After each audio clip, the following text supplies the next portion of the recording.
اگر یہ بار بار کہتے ہیں نا کہ جو باہر ڈبے لگے ہوئے ہیں یا باکسز لگے ہوئے ہیں، تو چونکہ میں اچار کا نگران ہوں، میرا خیال ہے پورے پاکستان کے تمام اس مجلس کے اراکین 2000 کے قریب ہوں گے جو کام کر رہے ہیں. اب 2000 افراد 25 کروڑ کے ملک میں 2000 افراد ہیں جن کا کام باکس جا کے کھولنا ہے. باکس لگائیں گے تو کھولنے والا بھی تو کوئی چاہیے نا. اچھا اگر اس کو پازیٹیولی لیں تو وہ 2000 لوگ کون ہیں؟ وہ بھی غریب لوگ ہیں، ان کو جاب مل گئی ہے، وہ جاب کر رہے ہیں.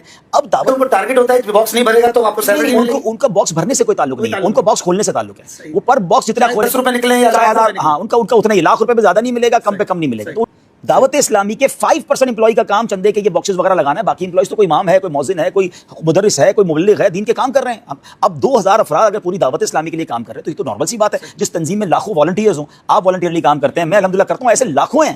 سب سے بڑا مسئلہ یہ ہے، میرے اس وقت بھی آفیشیل یوٹیوب چینل کی کمائی آلموسٹ 1 کروڑ کے قریب بن جائے اگر میں ویڈیو ایڈز کے اوپر اسے مونیٹائز کروں. اور اگر میں کنٹینٹ آئی ڈی لے لوں تو جتنے میرے نام کے اوپر چینل بنے ہوئے ہیں ان ساروں کی کمائی میرے اکاؤنٹ میں آنا شروع ہو جائے گی. یعنی وہ اپلوڈ اسٹوڈنٹس کر رہے ہوں گے، کمائی مجھے مل رہی ہوگی. تو آپ ذرا اندازہ کریں، میں تو روزانہ کوئی 100-150 مولوی خرید سکتا ہوں روزانہ، پورے سال کی تنخواہیں ایڈوانس میں دے کے. کوئی مسئلہ ہے میرے لیے، لیکن ہم نے یہ کام نہیں کیا. اور اس لیے نہیں کیا کہ ہم قرآن و سنت کی تعلیمات میں اسے حرام سمجھتے ہیں. حالانکہ یہ میں کسی سے چندہ نہ مانگ رہا ہوتا. اگر میرے چینل کی کمائی ہے، میں لے رہا ہوں، تو میں کسی سے تو چندہ نہیں مانگ رہا. یہ تو سائیڈ بینیفٹ ہے. میرا چندہ تب ہوتا نا جس طرح اس وقت بڑے انٹرنیشنل سپیکرز ہیں، ان کی ویڈیوز اگر آپ نے لینی ہو تو ویڈیوز خریدنی پڑتی ہیں آپ کو. ویب سائٹ سے بھی ڈاؤن لوڈ کرنی ہو نا تو وہ ڈالرز دینے پڑتے ہیں آپ کو سال کے. میں نام نہیں لیتا، پھر وہ لوگ برا مان جائیں گے. ہم نے دنیا کی جتنی حدیث کی کتابیں اس وقت تک اردو میں ٹرانسلیٹ ہو چکی تھی، آلموسٹ ساری بڑی وہ فری رکھ دی ہوئی ہیں ان کے PDF اپنی ویب سائٹ کے اوپر. میرے سارے کی ساری ویڈیوز فریلی اویلیبل ہیں، ڈاؤن لوڈ کر سکتے ہیں. لہذا میں ایسے تو نہیں، یہ تو سائیڈ بینیفٹ تھا کہ میں ویڈیو ایڈ چلا کے تو کمائی کر لیتا. ویڈیو ایڈز نہیں چلائے، صرف امیجز تک اس کو رکھا، کمپرومائز کیا. اس وجہ سے کہ اللہ کو کیا جواب دیں گے کہ ہم دین کے نام کے اوپر جو ہے وہ غیر شرعی فعال کر رہے ہیں. تو یہ ایک بہت بڑی خوبی تھی. چندہ بک بھی نہیں بنائی اور جو اپنی خود محنت کی کمائی تھی وہ بھی نہیں لی، صرف اس وجہ سے کہ شریعت کی حد نہ ٹوٹے. اب مجھے بتائیں، یہی چند چیزیں ہوتی ہیں جس سے آپ لوگوں کو جج کرتے ہیں کہ وہ اس سسٹم سے کیا بینیفٹ حاصل کر رہا ہے. تو ہم اس سسٹم کے بینیفیشری ہے ہی نہیں ہے. اس لیے میں کہتا ہوں کہ میرے ساتھ اگر کسی کو آپ نے کمپیئر کرنا ہے نا کہ جو فلاں بھی بندہ دین کا کام کر رہا ہے، تو وہ میرے والی خوبیاں بتانی ہیں آپ نے. پہلی جو یہ خوبی ہے نا چندے والی، اس میں سارے فیل ہو جائیں گے. کوئی ایک بندہ نہیں آپ بتا سکتے جو چندہ نہ لیتا ہو. اور میں ان کے چندوں کو غلط نہیں کہہ رہا، یہ ذہن میں رکھیے گا.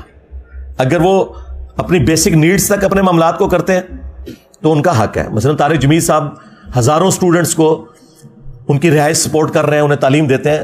ان کا سال کا بجٹ 155 ملین ہے. سال کا بجٹ 10 لاکھ کا 1 ملین ہوتا ہے. 155 ملین ایک سال کا ان کا بجٹ ہے. یہ میں 2 سال پرانی بات کر رہا ہوں، اب نہیں مجھے پتا کیا ہے. ڈاکٹر ذاکر نائک کروڑوں میں چندے لیتے ہیں، انہوں نے اپنا بیت المال بھی قائم کر لیا. اور بھی آپ نعمان علی خان تو چھوڑ ہی دیں، کیا حالت ہے. اربوں میں ہے بات، کوئی ایک بندہ بھی نہیں ہے. ڈاکٹر اسرار صاحب، ان کی جماعت چندے لیتی ہے، کوئی نہیں. آپ کو ایک نہیں. الیاس قادری صاحب، ان کا تو آج سے 10 سال پہلے اربوں میں چندہ تھا ان کا. چندہ بکس رکھی ہوئی ہیں، چندے باکسز رکھے ہوئے ہیں. ہم نے کوئی ایسی بات نہیں کی ہوئی. کیوں؟ اس لیے کہ ہم نہیں چاہتے کہ کوئی شخص ہمیں کل کو یہ تانا دے کہ یہ پیسے کمانے کے لیے اس نے سب کچھ کیا ہے. اب بھی اگر آپ کو یقین نہ ہے کہ ہم اپنی دعوت کے ساتھ مخلص ہیں تو اپنی عقل کا علاج کروائیں.